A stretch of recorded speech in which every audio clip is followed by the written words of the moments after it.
think the prevailing view on Wall Street is anyone stupid enough to buy drugs deserves to die.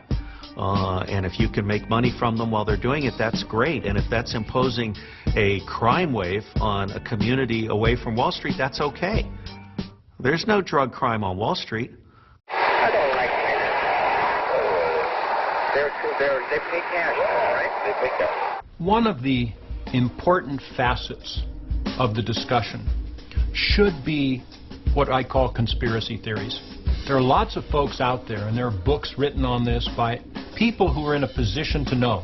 Former DEA agents, former CIA operatives, things like that. And they tell stories about huge amounts of money, large-scale corruption in the big parts of government, etc.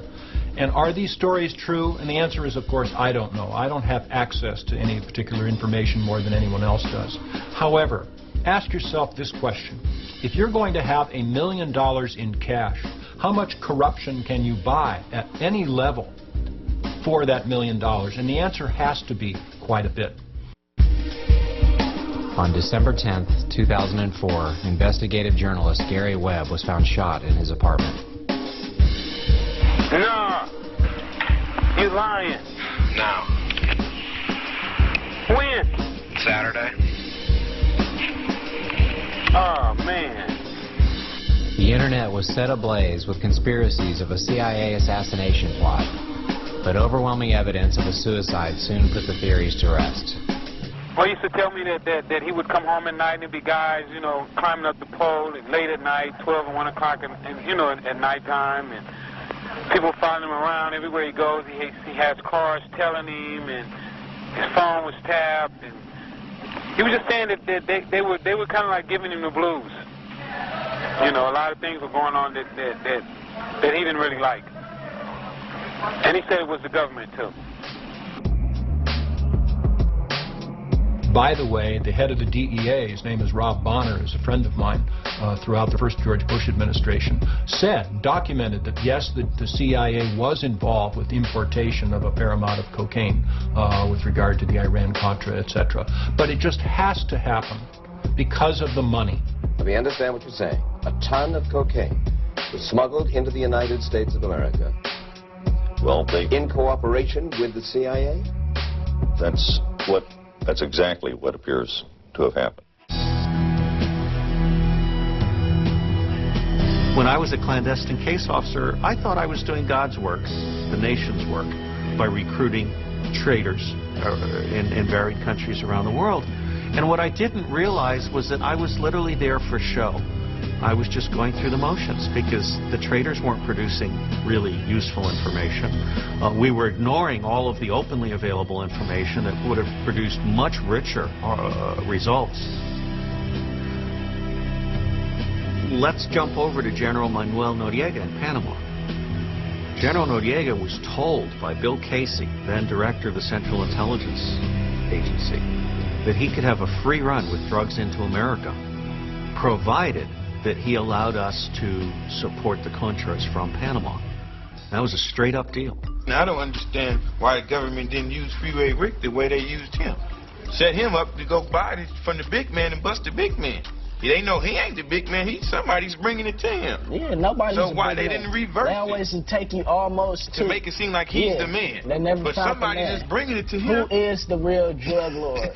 What do you say to like conspiracy theorists? Like, I don't know if you're familiar with the book called Dark Alliance, written about the CIA bringing in cocaine into South Central LA, the whole Ricky Ross story.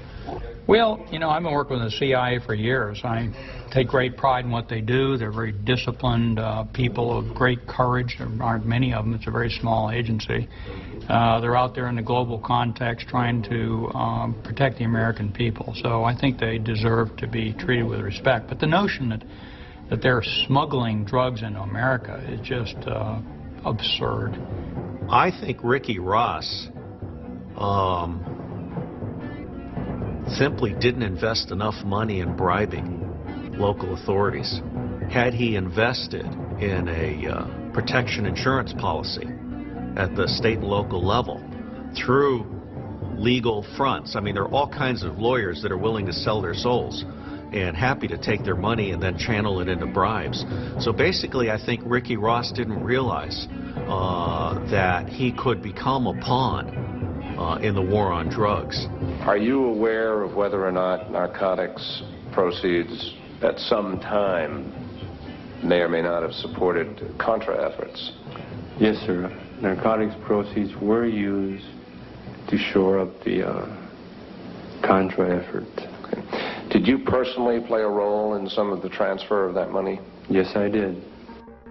6 months after CIA Director John Deutsch came to Locke High School, the residents of Watts were hardly surprised that the CIA found itself innocent of all drug-dealing charges. Today, Ricky Ross remains in prison as the sole perpetrator of America's biggest drug war scandal. And this was an off-the-books operation. It was an operation that was specifically forbidden by the U.S. Congress, and drugs were used, together with Saudi Arabian contributions, also off the books. Drugs were used by the CIA to carry out a covert action that had been forbidden by Congress. When Bush Sr. lost the election to Bill Clinton, everyone felt as if a new day were born in America.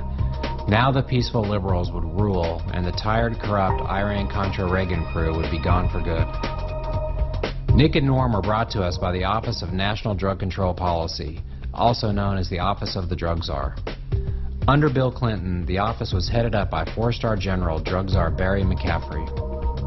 Clinton had a drug czar by the name of Barry McCaffrey. And what he did, he was the evil one. Now, Clinton was the good one. Everybody loved Clinton. He played the sax, and, you know, he said he didn't inhale, and, you know, he got the BJ from the broad and everything, and everybody, he was Black baby. Yeah, Clinton was the man.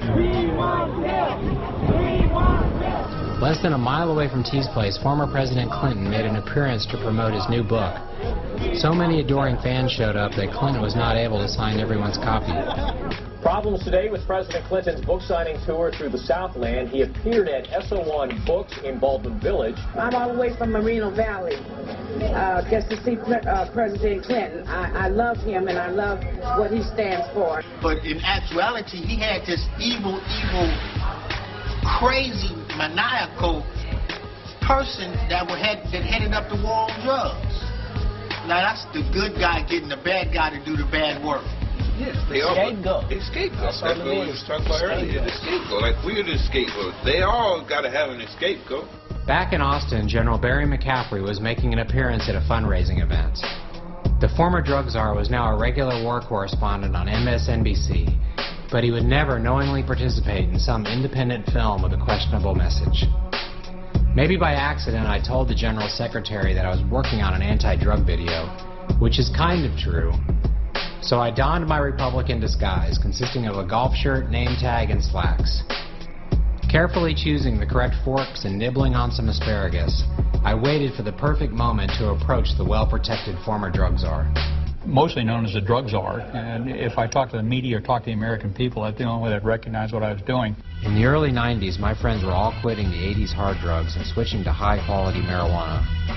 A guy I knew always had pounds of hydroponic, the kind of pot you see on the cover of High Times magazine. It wasn't long until the law caught up with him and he was sent to a prison work camp. Mambo died a few years later. Turns out that this was becoming a rather common story because during McCaffrey's reign under Bill Clinton, literally millions of nonviolent pot smokers were arrested and sentenced. And even if you still don't recognize Barry, everyone remembers Barry's classic "This is your egg brain on drugs" anti-drug campaign.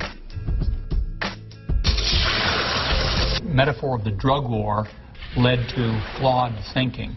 I was invited a few years ago when General McCaffrey was the drug czar to be involved in a debate. He bragged with a smile on his face that the budget for his office, namely the Office of National Drug Control Policy, was getting an increase in funding from $17 billion per year to something like $18.5 billion per year. Can you imagine how much money that is? You go to children and you say, do you remember your mom, dad, coach, teacher saying marijuana is unacceptable? If I remember hearing that, I'm not using drugs. You know, we have actually done a terrific